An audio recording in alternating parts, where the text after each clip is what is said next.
ఈ రోజున దేవుని యొక్క వాక్యాన్ని కొద్ది నిమిషాలు ధ్యానించుకుందాము. లూకా సువార్త 17వ అధ్యాయము 5వ వచనాన్ని చదువుతున్నాను, దయచేసి గమనించండి.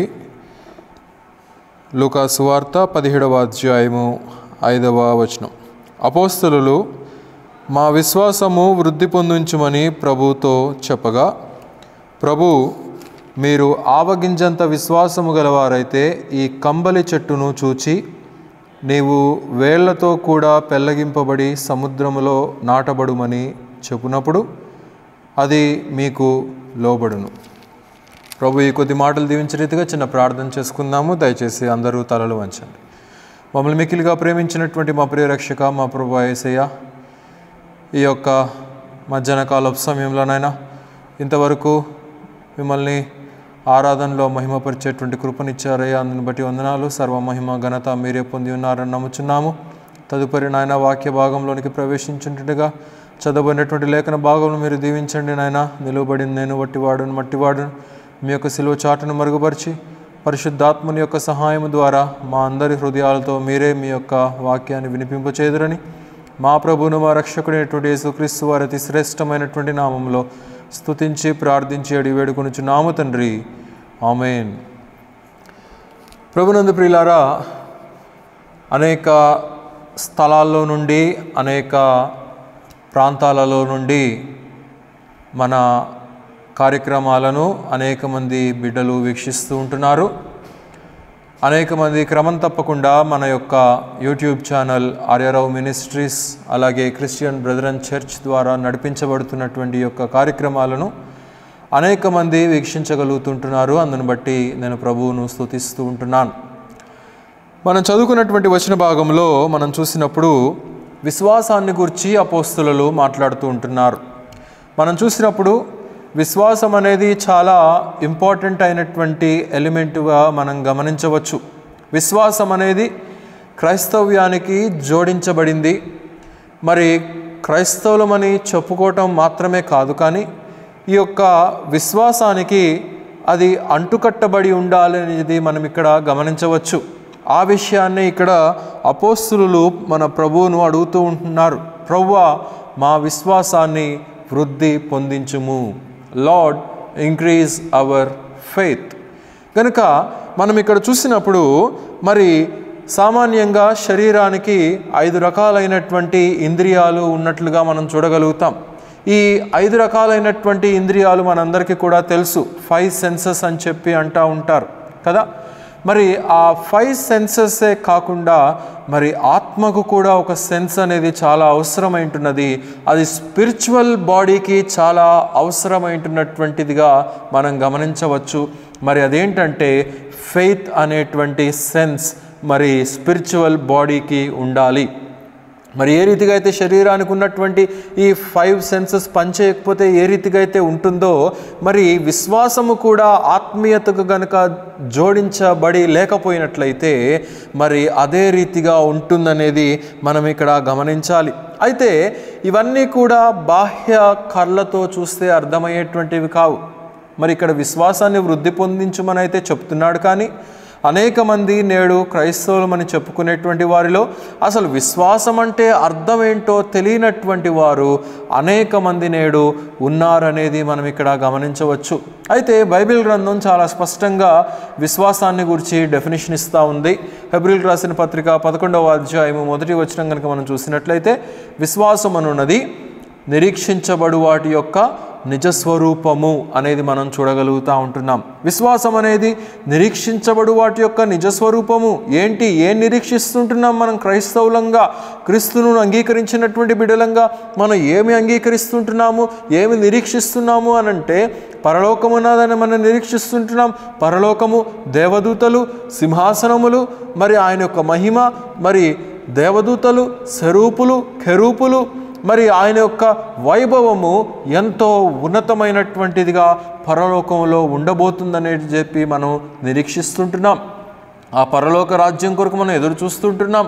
కనుక ఆ నిరీక్షించబడే వాటి యొక్క నిజస్వరూపం ఏంటయ్యా అంటే మనలో ఉన్నటువంటి విశ్వాసము అనేది మనం ఇక్కడ గమనించాలి. మన విశ్వాసమే మనం నిరీక్షిస్తున్నామనే దానికి ఆధారమైంటున్నట్లుగా మనం ఇక్కడ గమనించగలుగుతూ ఉంటున్నాం. అదే విషయాన్ని ఇక్కడ శిష్యులు కూడా అడుగుతున్నట్లుగా మనం ఇక్కడ గమనించవచ్చు ప్రియులారా. అలాగైతే మరి ఒకసారి అంట ఆయన ప్రయాణమై వెళ్తూ బాగా ఆకలి మీద ఉన్నాడంట. బాగా ఆకలి మీద ఉంటున్నప్పుడు అంట వెంటనే ఆయనకు ఒక అంజూరపు వృక్షం కనబడింది. అంజూరపు వృక్షం కనబడగానే అది మొత్తం మంచి ఆకులతో ఉన్నది, మంచిగా పచ్చగా ఉన్నది. దగ్గరికి వెళ్ళి చూశాడు, ఆకలేస్తుంది కదా, ఏదైనా కాయలు కోసుకొని తిందామని చెప్పి అనుకున్నాడు. కానీ ఆయన యేసుక్రీస్తు వారి దగ్గరికి వెళ్ళేసరికి దానికి ఎలాంటి ఫలాలు కూడా లేవంట. ఆయన వెంటనే చూసి ఆ చెట్టును అక్కడ శపించాడు. ఫలాలు లేనటువంటి చెట్టు, మరి చూడటానికైతే పచ్చగా ఉన్నది, కానీ ఎలాంటి ఫలాలు లేనటువంటి చెట్టుగా ఆయన చూసినప్పుడు శపించినప్పుడు మరుసటి దినాన పేతురు ఆయనకు జ్ఞాపకం చేస్తాడు, ప్రభువా నిన్నటి దినాన నీవు శపించినటువంటి చెట్టు ఇదే, ఇదిగో ఎండిపోయింది అని చెప్పి అక్కడ మరి పేతురు చెప్తాడు. అది ఇశ్రాయేలును గురించినటువంటి ప్రవచన వాక్కు. అది వివరించడానికి మనకు సమయం లేదు. కానీ మనం ఇక్కడ చూసినప్పుడు విశ్వాసాన్ని వృద్ధి పొందించమని చెప్పి శిష్యులు అడిగినప్పుడు ఆయన అంటూ ఉంటున్నాడు, ఇదిగో ఇక్కడ ఉన్నటువంటి ఈ యొక్క కంబలి చెట్టును గనక మీరు వేలతో కూడా పెళ్ళగింపబడి మరి వెళ్ళి సముద్రంలో పడమని చెప్తే అది అక్కడికి వెళ్ళి సముద్రంలో నాటబడుతుంది అని చెప్పి అక్కడ తెలియచేస్తూ ఉంటున్నాడు. విశ్వాసానికి అంతటి శక్తి ఉన్నది, విశ్వాసానికి అంతటి సృజనాత్మకమైనటువంటి మరి శక్తి ఉన్నది. అది దేవుని శక్తి అనేది మనం ఇక్కడ గమనించాలి. పరిశుద్ధ గ్రంథంలో హెబ్రీయులకు రాసినటువంటి పత్రికలో 11వ అధ్యాయం అంతా కూడా we see there are many heroes of faith, విశ్వాసుల వీరుల పట్టికను అక్కడ మనం గమనించగలుగుతూ ఉంటాం. అయితే ఈ ఉదయకాలపు సమయంలో నేను 3 విషయాలను నేను మీకు జ్ఞాపకం చేస్తాను. ఏంటి అవంటే, మొదటిగా మనం చూసినప్పుడు విశ్వాసము లేకుండా మనము ఏది చేసినప్పటికీ కూడా దేవుడు దానిని అంగీకరించడు అనేది మనం ఇక్కడ గమనించాలి. What ever you do without faith that is not acceptable unto God, it will be rejected by God అనేది మనం ఇక్కడ గమనించాలి ప్రియులారా. అయితే హెబ్రీయులకు రాసిన పత్రిక 11వ అధ్యాయం ప్రారంభంలో మనం చూసినప్పుడు 2 అన్నదమ్ములు మనకు కనబడతారు. 2 అన్నదమ్ములు మనందరికీ కూడా తెలుసు. ఒకటి పేరు కయీను, మరి ఒకటి పేరు హేబేలు. అలాగైతే కయీను రైతు, హేబేలు గొర్రెలు కాచుకునేటువంటి వాడు. మరి వారిద్దరు కూడా దేవునికి అర్పించాలి, దేవునికి ఒక అర్పణ అర్పించాలని చెప్పి వారిద్దరు కూడా వారికి కలిగిన దాంట్లో నుండి తీసుకొని వెళ్ళారు దేవుని యొక్క సముఖానికి. అంటే దేవుని సన్నిధికి వెళ్ళాలనేటువంటి ఆలోచన వారికి ఉన్నది, దేవుని సహవాసానికి వెళ్ళాలన్నటువంటి మనసు వారికి ఉన్నది. దేవునికి ఒక అర్పణ అర్పించాలి, దేవునికి ఒక మరి కానుకను అర్పించాలని చెప్పి వారికి ఒక అవగాహన అయితే ఉన్నది. అయితే ఒకరిలోనేమో విశ్వాసం ఉన్నది, మరి ఒకరిలోనేమో విశ్వాసము లేనదిగా అన్నట్లుగా మనం చూస్తూ ఉంటున్నాం. కనుక జాగ్రత్తగా గమనించండి ప్రభునందు ప్రియులారా. మరి విశ్వాసము ద్వారా మనం అర్పించేటువంటి అర్పణ దేవుడు అంగీకరిస్తాడనేది మనం ఇక్కడ గమనించగలుగుతూ ఉంటున్నాం. అయితే అక్కడ మనం చూసినప్పుడు హెబ్రీయులకు రాసిన పత్రిక 11వ అధ్యాయంలో 4వ వచనంలో చూసినప్పుడు విశ్వాసమును బట్టి హేబేలు కయీను కంటే శ్రేష్టమైన బలి దేవునికి అర్పించెను అని ఇక్కడ మనం చూస్తూ ఉంటున్నాం. శ్రేష్టమైనటువంటి బలిని అర్పించాడు హేబేలు, కయీను కంటే శ్రేష్టమైనటువంటి అర్పణ. మరి హేబేలు యొక్క మనసులో, హేబేలు యొక్క హృదయంలో దేవునికి ప్రాముఖ్యతనిచ్చినట్లుగా మనం చూస్తూ ఉంటున్నాం. హేబెల్ గేవ్ టాప్ ప్రయారిటీ అంటూ గాడ్. అలాగైతే ఆ క్రింద మాటల్లో మనం చూసినప్పుడు దేవుడు అతని అర్పణలను గురించి సాక్ష్యం ఇచ్చినప్పుడు అతడు ఆ విశ్వాసమును బట్టి నీతిమంతుడని సాక్ష్యము పొందినట్లుగా మనం చూస్తూ ఉంటున్నాం. ఎవరు సాక్ష్యం ఇచ్చారండి? దేవుడు సాక్ష్యం ఇస్తున్నట్లుగా మనం చూస్తూ ఉంటున్నాం. రేపు నీ గురించి నా గురించి కూడా తీర్పు దినాన ఆయన సాక్ష్యం ఇస్తాడు. మనం ఎలాంటి జీవితాన్ని జీవిస్తుంటున్నామో, మనం ఎలాంటి మరి మాటలు మాట్లాడుతుంటున్నామో, మనం ఎలాంటి నడవడికను మనం కలిగి ఉంటున్నామో ఆయన తీర్పు తీర్చేటువంటి దేవునిగా మనం చూస్తూ ఉంటున్నాం. సాక్ష్యము పలికేటువంటి దేవునిగా మనం ఇక్కడ చూస్తూ ఉంటున్నాం. ఒకవేళ నన్ను రమ్మంటే నేను ఒకవేళ మీరిచ్చేటువంటి చందాలకు ఆశపడో, మీరిచ్చేటువంటి దశమ భాగాలకు ఆశపడో నేనేమైనా తప్పుడు సాక్ష్యం చెప్తానేమో అని చెప్పి ఆయన నన్ను పిలవడు.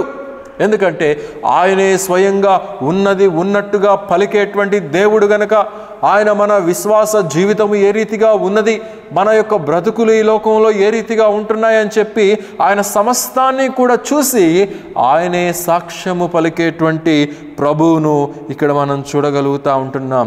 అయితే ఆయన రేపటి దినాన సత్యమును పలికేటువంటి ప్రభువుగా మనం చూస్తూ ఉంటున్నాం. అందుకే ఇక్కడ కూడా సాక్ష్యము పలుకుతూ ఉంటున్నాడు.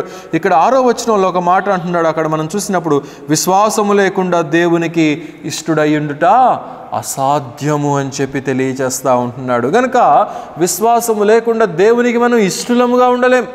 దేవుడు అంగీకరించదగినటువంటి బిడ్డగా మనం ఉండలేం. అలాగైతే అన్నదమ్ములు ఇద్దరు కూడా దేవునికి మరి అర్పించారు. అర్పించినటువంటి అర్పణల్లో మరి ఆదికాండము 4వ అధ్యాయము 4వ వచనంలో కనుక మనం వెళ్ళి చూసినప్పుడు కయీనంట తనకు కలిగినటువంటి దానిలో కొంత తీసుకొని వెళ్ళి దేవునికి అర్పించాడంట. కానీ హేబేలు అలాగూ చేయలేదంట. తాను కలిగి ఉన్న దాంట్లో నుండి శ్రేష్టమైనటువంటి క్రొవ్వినటువంటి వాటిని దేవునికి అర్పించినట్లుగా మనం చూస్తూ ఉంటున్నాం. There we can see the priority which has been given by Abel. హేబేలు దేవునికి ఎంతటి ప్రాముఖ్యతను కలిగి ఉంటున్నాడో తన మనసులో, తన జీవితంలో, తన అర్పణలో అని చెప్పి మనం ఇక్కడ గమనించవచ్చు. అలాగైతే క్రొత్త నిబంధనలో కూడా అపోస్తల కార్యముల గ్రంథంలో మనం చూసినప్పుడు అననీయ సఫైరా అనేటువంటి ఇద్దరు భార్యాభర్తలు మనకు కనబడతారు. ఆనాటి కాలంలో ఆదిమ సంఘంలో వారికి ఉన్నటువంటి మరి అక్కడ అనేక మంది వారు ఉన్నటువంటి తమకున్నదంతా కూడా అమ్మేసి ఆ కానుకను తెచ్చి అపోస్తుల పాదల ముందు పెడతా ఉంటున్నారు. అంటే సమిష్టిగా జీవించాలనేటువంటి విధానంలో వారు ముందుకు కొనసాగుతూ ఉంటున్నారు. వీరిద్దరు కూడా వీరికి కలిగినటువంటిది అమ్మారు. అయితే తెచ్చి అపోస్తుల పాదాల చెంత సమర్పించారు. అప్పుడు మరి మొత్తం ఇంతకే అమ్మారా అని అడిగితే అవును ఇంతకే అమ్మాం, మొత్తం అమ్మిదంతా మీ దగ్గరికి పట్టుకొచ్చామని చెప్పారు. దేవుడు ఏమన్నా మీ ఆస్తులు అమ్ముకొని తెచ్చి నాకు పెట్టండి అని చెప్పాడా? వారు అక్కడ పరిశుద్ధాత్మను శోధించినటువంటి వారిగా మనం అక్కడ చూడగలుగుతూ ఉంటున్నాం. కొంత అమ్మామండి, మరికొంత మా కొరకు మేము దాచుకున్నాము, మరి ఆ మిగిలినటువంటి దాంట్లో కొంత మీకు పట్టుకొచ్చామని చెప్తే మరి వారేమనేటువంటి వారు కాదు. వారు అక్కడ దేవుని సన్నిధిలో బొంకినట్లుగా మనం అక్కడ చూడగలుగుతూ ఉంటున్నాం. జాగ్రత్త ప్రభువునందు ప్రియులారా, ఒకవేళ బొంకుతున్నావేమో, ఒకవేళ నీ జీవితంలో దేవునికి ప్రాముఖ్యత లేనటువంటి జీవితాన్ని జీవిస్తుంటున్నావేమో, విశ్వాసము లేనటువంటి జీవితాన్ని నీవు జీవిస్తుంటున్నావేమో. అందుకే యాకోబు పత్రికలో మనం చూస్తాము మరి 2:17లో మరి క్రియలు లేనటువంటి విశ్వాసము మృతమైనది అని చెప్పి మనం చూస్తూ ఉంటున్నాం. క్రియలు లేనటువంటి విశ్వాసము మృతమైనది. నువ్వు ఏం చేసినా కానీ నీలో విశ్వాసం గనక లేకపోయినట్లయితే అది మృతమైనటువంటిదే. నీవు పాట పాడవచ్చు, వాక్యం చెప్పవచ్చు, ఆరాధనకు రావచ్చు, కానుకలు అర్పించవచ్చు, 365 రోజులు నువ్వు దేవునితో సహవాసం చేస్తున్నట్టుగా నువ్వు అనుకోవచ్చు. కానీ నీలో గనక విశ్వాసము లేకపోయినట్లయితే whatever you do, whichever you do, God will not accept unless you are faithful unto God. దేవునికి కనుక నీలో విశ్వాసము లేకపోయినట్లయితే దేవుడు నీవు ఏం చేసినా అంగీకరించాడు అని చెప్పి మనం చూస్తూ ఉంటున్నాం. దేవుడే యేసుక్రీస్తు వారికి అన్నిటిలో ప్రాముఖ్యతనిచ్చాడంట. కొలస్సీలకు రాసిన పత్రిక 1వ అధ్యాయము 18వ వచనంలో మనం చూసినప్పుడు ఆయన సమస్తములో ఆది సంభూతుడుగా దేవుడు యేసుక్రీస్తు వారికి స్థానాన్ని ఇచ్చినట్లుగా మనం అక్కడ చూడగలుగుతూ ఉంటున్నాం. అలాగైతే మనము ఎలాంటి జీవిత విధానాన్ని మనం జీవిస్తుంటున్నామో ఈ రాత్రికాల సమయంలో మనం ఆలోచన చేయవలసినటువంటి వారమైంటున్నాం. రెండవదిగా నేను జ్ఞాపకం చేస్తాను. రెండవది ఏంటంటే విశ్వాసము లేకుండా దేవుడు మీ యొక్క జీవితాల్లో కానీ, మీ కుటుంబాల్లో కానీ, మీ బిడ్డల జీవితాల్లో కానీ ఆయన ఎలాంటి కార్యాలు చేయడు అనేది మనం ఇక్కడ గమనించాలి. మత్తయి సువార్త 8వ అధ్యాయం 5వ వచనంలో మనం చూసినప్పుడు ఒక శతాధిపతి మనకు కనపడతాడు. ఆ శతాధిపతి తన దాసుల్లో ఒకడు అనారోగ్యం పడ్డాడని, అస్వస్థతకు గురయ్యాడని చెప్పి పరిగెత్తుకుంటూ యేసుక్రీస్తు వారి యొక్క పాదాల చెంతకు వచ్చినట్లుగా మనం అక్కడ చూడగలుగుతూ ఉంటున్నాం. ఆయన వచ్చి అంటా ఉంటున్నాడు, అయ్యా అయ్యా, మరి నా దాసుడు మరి అపాయంలో ఉంటున్నాడు, మరి అస్వస్థతకు గురయ్యాడు, నీవు గనక ఒక్క మాట పలికినట్లయితే వాడు బాగుపడతాడయ్యా. నా దగ్గర 100 మంది పనివారు ఉన్నారు, శతాధిపతి, సెంచూరియన్, అధికారిగా ఉంటున్నాడు, నేను అధికారిని, మరి నా క్రింద 100 మంది దాసులు ఉన్నారు, నేను వారిలో ఎవరికైనా నేను చెప్పి మీ దగ్గరకు పంపించవచ్చు, కానీ నేనే స్వయాన మీకు విన్నవించుకుందామని చెప్పి మీ దగ్గరికి వచ్చానని చెప్పి యేసుక్రీస్తు వారితో ఆయన అక్కడ తెలియచేస్తూ ఉంటాడు. వినండి, చాలామంది నేడు కుటుంబాల్లో కూడా భర్తలు భార్యలు ఎప్పుడైనా అనారోగ్యం పొందితే, ఏదైనా జ్వరం వస్తే, ఏదైనా సమస్య వస్తే ఏమాత్రం కూడా పట్టించుకున్నటువంటి భర్తలు ఉంటున్నారు.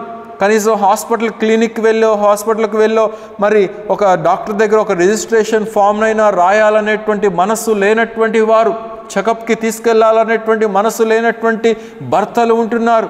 ఎందుకంటే మా పాటికి మేము టిప్ టాప్గా తయారవ్వాలి, బాగా ఇన్ చేసుకోవాలి, టక్ చేసుకోవాలి, రోజు ఆఫీస్కి వెళ్ళాలి, రావాలి, ఇది మాత్రమే మా పని, ఇక మిగిలినవన్నీ మాకు అక్కర్లేదు.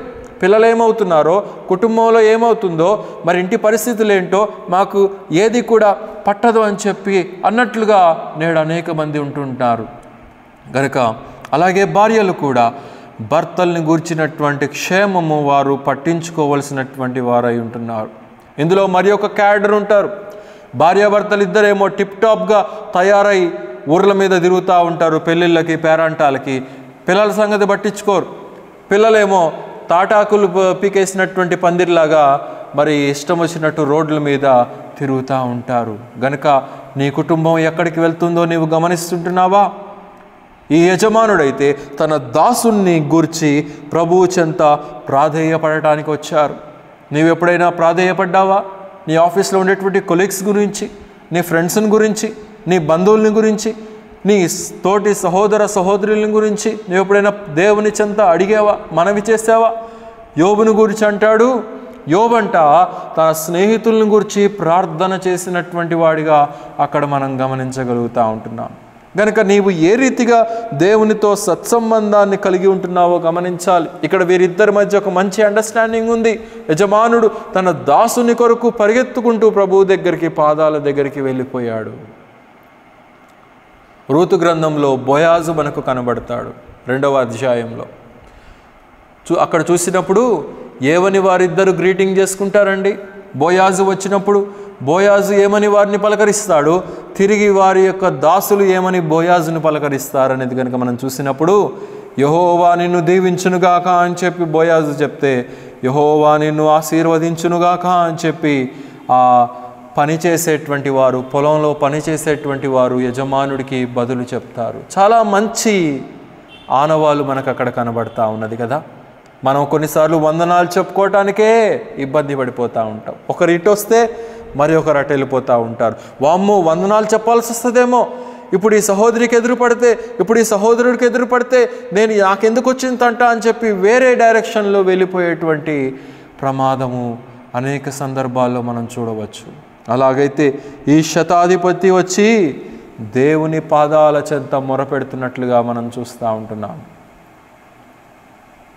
రాజుల 2వ గ్రంథం 5వ అధ్యాయం 1వ వచనంలో మనం చూసినప్పుడు ఇశ్రాయేలు చిన్నది అక్కడ మనకు కనబడతా ఉంటుంది. ఇశ్రాయేలు చిన్నది కనుగొనింది, తన యజమానుడు మరి దుస్థితిలో ఉన్నాడని, కుష్ఠరోగము కలిగి ఉన్నాడని చెప్పి తాను గ్రహించి తను ఒక సమాచారం ఇచ్చింది. అదిగో పలాని మా దేశంలో షోమ్రోను ప్రాంతంలో ఎలీషా అనబడేటువంటి ప్రవక్త ఉన్నాడు, అతని చెంతకు వెళ్ళండి, యజమానుడు స్వస్థపరచబడతాడు అని చెప్పినప్పుడు నయమాను బయలుదేరాడు.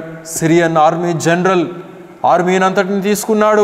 వెండి, బంగారము, నాణాలు, పనివారు, అనేక రకాలైనటువంటి గిఫ్ట్స్ అన్నీ కూడా తీసుకొని బయలుదేరిపోయాడు. ఎలీషా దగ్గరకు రానే వచ్చేసాడు. సేవకుడు లోపలికి వెళ్ళి చెప్తాడు, అయ్యగారు పలాని సిరియా జనరల్ అంట బయట వెయిట్ చేస్తున్నాడండి, ఇదంట అని చెప్పినప్పుడు, నువ్వు నాకేం చెప్పక్కర్లేదులే, ప్రభు నాకంతా చెప్పేశాడు, ఇదిగో పలాని దగ్గరికి వెళ్ళమను, యోర్దాను నదిలో 7 సార్లు మునగమని చెప్పు, స్వస్థపరచబడతాడని చెప్పినప్పుడు అదే సమాచారాన్ని బయటకు వచ్చి చెప్తాడు. చెప్పానండి సార్కి, మరి సార్ మిమ్మల్ని పని చేయమన్నాడు, పలానా దగ్గరికి వెళ్ళి 7 సార్లు మునగమని చెప్పాడంటే వెంటనే కోపేద్రేకుడు అయిపోయాడు. బీపీ రైజ్ అయిపోయింది. చాలామందికి బీపీ ఉంటుంది. ఆ బీపీ ఉన్నది చాలక లేనిపోయిన రోగాలన్నీ కూడా యాడ్ చేసుకుంటూ ఉంటారు. ఉన్న రోగం పోగొట్టుకోవాలని చెప్పి ప్రయత్నించకుండా లేనిపోని నానా రోగాలన్నీ కూడా దాని వెంట తెచ్చుకుంటూ ఉంటారు. అయితే నయమాన్ అంటూ ఉంటున్నాడు చాలా కోపంతో, ఏంటి నేను ఎక్కడ సిరియా ఎక్కడ షోమ్రోను నేను బయలుదేరి వస్తే కనీసం వచ్చి నన్ను పలకరించడా, అసలు బయటికి రాడేంటి అని చెప్పి చాలా కోపంతో ఉండిపోయినట్లుగా మనం చూస్తూ ఉంటున్నాం.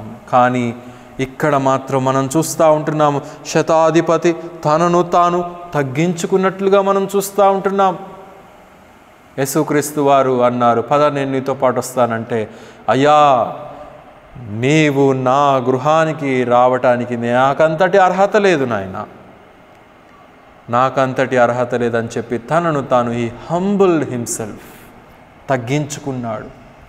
ఇవాళ రేపు 10th ఫెయిల్ అయ్యి ఉంటారు కానీ PhD పాస్ అయిన లెవెల్ కొడతా ఉంటారు.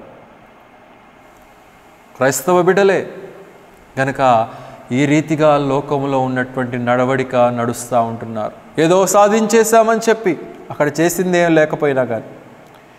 అయితే ఈ యజమానుడు అంటా ఉన్నాడు, శతాధిపతి అంటా ఉన్నాడు, నీవు నా ఇంట్లోకి రావటానికి నాకు అంతటి అర్హత లేదు నాయనా అని చెప్పి తెలియచేస్తున్నట్లుగా మనం చూస్తూ ఉంటున్నాం.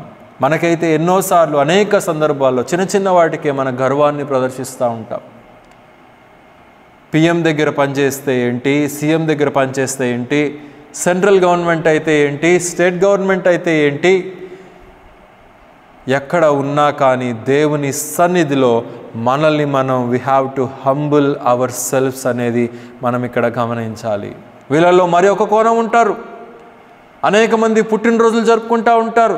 వీళ్ళ పుట్టినరోజున పాస్టర్ గారే వీళ్ళకి కాల్ చేసి హ్యాపీ బర్త్డే చెప్పాలి. వీళ్ళు కాల్ చేసి పాస్టర్ గారికి కాల్ చేసి మరి దేవుని యొక్క సేవకుని దగ్గర ప్రార్థన చేయించుకుందాం, దేవుని దీవెనలు పొందుకుందాము అని చెప్పి అనుకోరు. ఏంటి పాస్టర్ ఇంకా నాకు ఫోన్ చేయడు, ఈపాటికే ఫోన్ రావాల్సిందే. కొంతమంది ఉంటారు పాస్టర్ గారి దగ్గరికి కేకుని తీసుకొని వస్తారు, ప్రార్థన చేయించుకొని కేక్ కట్ చేయించుకొని వారి యొక్క గృహానికి తీసుకొని వెళ్తారు. చాలా సంతోషం వేస్తుంది అలాంటి పరిస్థితులు చూసినప్పుడు. అలాగైతే ఇక్కడ మనం చూస్తూ ఉంటున్నాము, మరి శతాధిపతి తనను తాను గర్వించుకున్నటువంటి వాడుగా మనకి ఇక్కడ కనబడట్లేదు. Because earthly qualifications will not be honourable in the sight of God. స్పిరిచువల్గా నీవు ఏ రీతిగా ఉంటున్నావు అనేదే దేవుడు లెక్క చేస్తాడు. కానీ భౌతిక పరమైనటువంటి నీ పరిస్థితులు దేవునికి ఎంత మాత్రము కూడా ఎన్నికగా అనిపించవు అనేది మనం ఇక్కడ గమనించాలి ప్రియులారా. ఎందుకంటే ఆయన రాజ్యము వేరు. పిలాతుతో అంటాడు, నీవు రాజువా అని చెప్పంటే అవును నీవన్నట్టే, కానీ నా రాజ్యము ఇహ సంబంధమైనటువంటిది కాదు, నాది పర సంబంధమైనటువంటిది. నా రాజ్యము వేరు, నా స్థాపన వేరు అని చెప్పి ఆయన అక్కడ తెలియచేస్తూ ఉంటాడు. అయితే మత్తయి సువార్తలోనే ఇక్కడ చాలా చక్కటి మాట ఆ శతాధిపతితో యేసుక్రీస్తు వారు తెలియచేస్తూ ఉంటున్నారు. గమనించండి, మత్తయి సువార్త 8వ అధ్యాయము 10వ వచనంలో కనుక మనం చూసినప్పుడు, యేసు ఈ మాట విని ఆశ్చర్యపడి వెంట వచ్చుచున్న వారిని చూచి, ఇశ్రాయేలులో నేనెవనికైనను నేనింత విశ్వాసం ఉన్నట్టుగా చూడలేదని నిశ్చయముగా మీతో చెప్పుచూ ఉన్నాను అని చెప్పి ఇక్కడ చూస్తూ ఉంటున్నాం. యేసుక్రీస్తు వారే ఆశ్చర్యపడ్డాడు శతాధిపతి యొక్క విశ్వాసమును చూసి. అయ్యా నీవు నా దగ్గరికి రావటానికి నేను అంతటి పాత్రుడిని కాదు నాయన, కానీ నీవు ఇక్కడ ఉండి ఒక్క మాట పలికితే చాలు నా దాసుడు స్వస్థపరచబడతాడు. ఏమి విశ్వాసం అండి! అందుకే యేసుక్రీస్తు వారు కూడా అక్కడ సాక్ష్యం ఇస్తున్నట్లుగా మనం ఇక్కడ చూడగలుగుతూ ఉంటున్నాం. కనుక సెంచూరియన్ యొక్క విశ్వాసము తన దాసుని యొక్క జీవితంలో మార్పు తీసుకొని వచ్చినట్లుగా ఇక్కడ మనం గమనించగలుగుతూ ఉంటున్నాం. యేసుక్రీస్తు వారు కూడా 2వ రాకడలో ఆయన రాబోతున్నప్పుడు లూకాసు వార్త 18వ అధ్యాయం 8వ వచనంలో ఆయన అంటాడు, నేను వచ్చు కాలమున లోకములో విశ్వాసమును కనుగొందునా అని చెప్పి ఆయన అక్కడ తెలియచేస్తూ ఉంటాడు. విశ్వాసులలో విశ్వాసమును కనుగొందునా అని చెప్పి ఆయన అక్కడ తెలియచేస్తున్నట్లుగా మనం చూస్తూ ఉంటున్నాం. సమస్తం ఉండుండవచ్చు, కానీ నీలో విశ్వాసము కొదువుగా ఉండవచ్చు. నీవు ప్రార్థన చేయవచ్చు, క్రమంగా సహవాస కూడికలకు రావచ్చు, అనేక రకాలైనటువంటి క్రైస్తవ కార్యక్రమాల్లో నీవు పాలు పొందవచ్చు, కానీ నీలో విశ్వాసము లేకపోవచ్చు అనేది మనం ఇక్కడ గమనించాలి.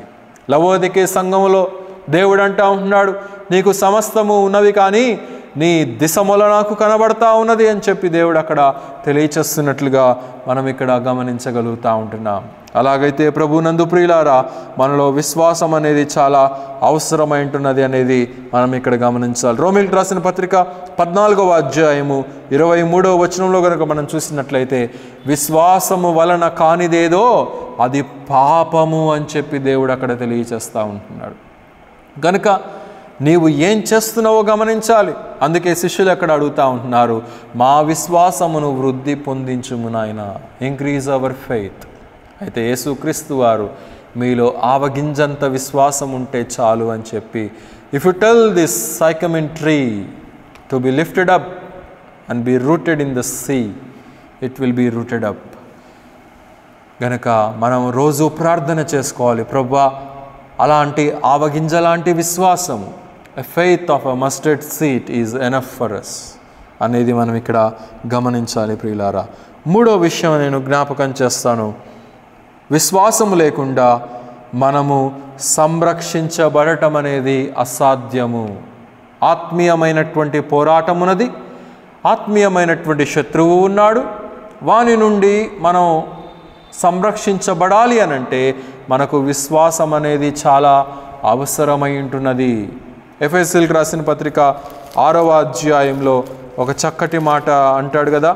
ఎఫెసీయులకు రాసిన పత్రిక 6వ అధ్యాయము 16వ వచనంలో మనం చూసినప్పుడు, ఇవన్నీయుగాక విశ్వాసమును డాలు పట్టుకొనుడి, దానితో మీరు దుష్టుని అగ్ని బాణములన్నిటినీ ఆర్పుటకు శక్తిమంతులవుదురు అని చెప్పి తెలియజేస్తూ ఉంటున్నాడు. ఏం అవసరం అంటున్నాడు? విశ్వాసమును డాలు అవసరమై ఉంటున్నట్లుగా మనం ఇక్కడ చూస్తూ ఉన్నాం. మన కొన్నిసార్లు అన్నీ ఉండవచ్చు, we might be having the full armour of God, but we might not have the shield of faith. కనుక ఇక్కడ తెలియచేస్తూ ఉన్నాడు, ఆ పైన కూడా అంటున్నాడు కదా, సర్వాంగ కవచమును ధరించుకొనుడి, నడుమునకు సత్యమును దట్టి నీతియను మైమరువు, పాదములకు సమాధానమును సువార్త వలన సిద్ధ మనసును జోడును తడుక్కొనిడి. కొన్నిసార్లు మనకు అన్నీ ఉంటాయి, కానీ మనం కొన్నిసార్లు ఏముండదంటే సమాధానం అనేటువంటి చెప్పుల జోడు ఉండదు. అనేక మందిలో సమాధానం ఉండదు, పైకి నవ్వుతూ ఉంటారు, పైకి నవ్వుతూ ఉంటారు. మరి అసలు అదంతా కూడా నటన అనేది తెలిసిపోతూ ఉంటుంది. కొన్నిసార్లు కొంతమంది విశ్వాసుల యొక్క ముఖాలు నేను ఆత్మీయంగా గమనించినప్పుడు వారి యొక్క ముఖాలు ఎంతో విదారంగా, విచారంగా, పైకి మాత్రమే వీరు నవ్వుతున్నట్లుగా అనిపిస్తుంది. వీరి హృదయంలో ఏదో విచారం వీరిని కలవరపడుతుంది, వీరిని వెనక్కి లాగుతుంది, ఏదో సమస్య వీరిని వెనక్కి లాగుతుందని చెప్పి నాకు అప్పుడప్పుడు ఆయా వ్యక్తుల్ని చూసినప్పుడు అనిపిస్తూ ఉంటుంది. అప్పుడు నేను అట్టి వ్యక్తుల నిమిత్తమై ప్రార్థన చేస్తాను, ప్రభువా ఫలాని సహోదరి యొక్క జీవితంలో ఏదో కొరతగా ఉన్నది, దేని గురించో విచారణ చేస్తున్నారు, విచారంగా ఉంటున్నారు, ప్రభువా నీవు దర్శించు, వారితో మాట్లాడు, వారిలో ఆనందాన్ని కలుగ చేయమని చెప్పి నేను వారి నిమిత్తమై ప్రార్థన చేస్తూ ఉంటాను. కనుక సమాధానం అనేటువంటి జోడు చాలా అవసరం. ఒక వ్యక్తి కనుక ఫుల్ సూట్ వేసుకొని షూస్ కనుక వేసుకోకుండా ఉంటే ఎవరైనా ఏమంటారు, ఏమయ్యా పైనుంచి క్రింద వరకు బాగానే ఉన్నావు, మరి ఏంటి కాళ్ళకు చెప్పులు లేవు, షూస్ లేవేంటి అని చెప్పి అంటారు. గనక ఆ రీతిగా ఉంటుంది విశ్వాసుల యొక్క పరిస్థితి కూడా. కనుక ఇక్కడ మనం చూడగలుగుతూ ఉంటున్నాము, శత్రువు వేసేటువంటి అగ్ని బాణముల నుండి మనం తప్పించబడాలి అని అంటే మరి విశ్వాసం అనేటువంటి డాలు మనకు చాలా అవసరమైంటున్నట్లుగా మనం ఇక్కడ చూడగలుగుతూ ఉంటున్నాం. దానియేలు గ్రంథం 3వ అధ్యాయం 17వ వచనంలో మనం చూసినప్పుడు అక్కడ తెలియచేస్తూ ఉంటాడు, మరి ఈ షడ్రకు మేషకు అబేద్నెగోలు అక్కడ అగ్నిగుండంలో పరవేయబడతా ఉంటే, రాజా మేము నీ యొక్క ప్రతిమకు మేము మొక్కము, మా దేవుడు మమ్మల్ని యొక్క అగ్నిగుండంలో నుండి సంరక్షించటానికి సమర్థుడు, ఒకవేళ లేకపోయినప్పటికీ కూడా మమ్మల్ని మేము ఆయనకు అర్పించుకోవటానికి సిద్ధమే అని చెప్పి వారు అక్కడ ఎంతో విశ్వాసముతో ఆ యొక్క మాటలు పలుకుతున్నట్లుగా మనం చూస్తూ ఉంటున్నాం. ఎందుకంటే దేవుడు అక్కడ కాపాడుతాడనేటువంటి నమ్మిక, విశ్వాసం ఉన్నది. హెబ్రీయులకు రాసిన పత్రిక 1వ అధ్యాయం 14వ వచనంలో కూడా ప్రతి ఒక్కరికి కూడా రక్షణ పొందుబోవు వారికి వీరు పరిచారము చేయు ఆత్మలు కారా అని చెప్పి అక్కడ తెలియచేస్తూ ఉంటాడు. కనుక మనలో ఉన్న ప్రతి ఒక్కరికి కూడా, రక్షించబడిన ప్రతి ఒక్కరికి కూడా ఆయన దేవదూతలను ఆయన అక్కడ అపాయింట్ చేసి ఉంటున్నాడు. వారిని మనం పరిచర్య చేయడం కొరకు, కాపాడడం కొరకు, మనకు సహాయంగా ఉండటానికి ఆయన అపాయింట్ చేసినట్లుగా మనం చూస్తూ ఉంటున్నాం. కనుక your faith shield must protect you from every situation which you are facing in this life. నీవి యొక్క జీవితంలో ఎదుర్కొనేటువంటి ప్రతి విధమైనటువంటి శోధన సమస్యను ఈ యొక్క విశ్వాసం అనబడేటువంటి డాలు ద్వారా, సాతానుడు వేసేటువంటి అగ్ని బాణముల ద్వారా నిన్ను నీవు కాపాడుకోవాలనేది ఇక్కడ మనం చూడగలుగుతూ ఉంటున్నాం ప్రియులారా. అలాగైతే 3 విషయాలు మనం జ్ఞాపకం చేసుకున్నాము ఈ రోజున. మొదటిది, విశ్వాసం లేకుండా దేవుడు నీవు ఏం చేసినప్పటికీ కూడా అది యాక్సెప్ట్ చేయడం అనేది మనం గమనించాం.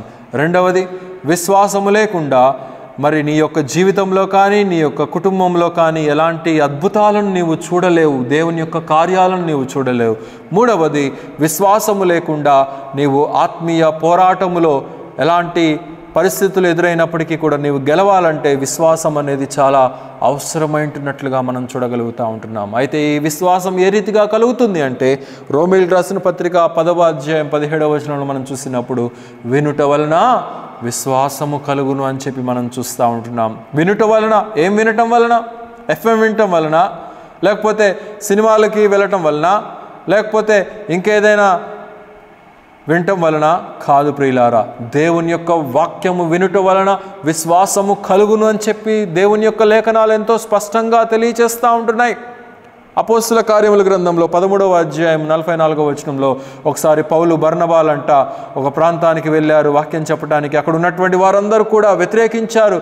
వ్యతిరేకిస్తే పౌలు అక్కడ ఒక మాట అంటాడు, ఇదిగో మీకు ఈ వాక్యం ఒకవేళ నచ్చకపోతే, మీకు వద్దనుకుంటే పర్వాలేదు, కానీ మేము మరి యొక్క ప్రాంతానికి వెళ్ళిపోతాం, కానీ మీరు ఏ వాక్యాన్ని అయితే అడ్డగిస్తున్నారో మీరు మీ చేతులారా మీరు నిత్య జీవాన్ని కాదనుకుంటున్నారు అనేది మీరు జ్ఞాపకం చేసుకోండి అని చెప్పి పౌలు గారు అక్కడ తెలియచేస్తూ ఉంటాడు. గనక నీవు ఈనాడు అనుకోవచ్చు నేను వాక్యాన్ని మాత్రమే త్రోసివేస్తున్నానని చెప్పి, కానీ నీవు దేవుణ్ణి త్రోసివేస్తూ ఉంటున్నావు. వాక్యం అనగా దేవుడే గనక ఆ దేవుణ్ణి త్రోసివేస్తుంటున్నావు.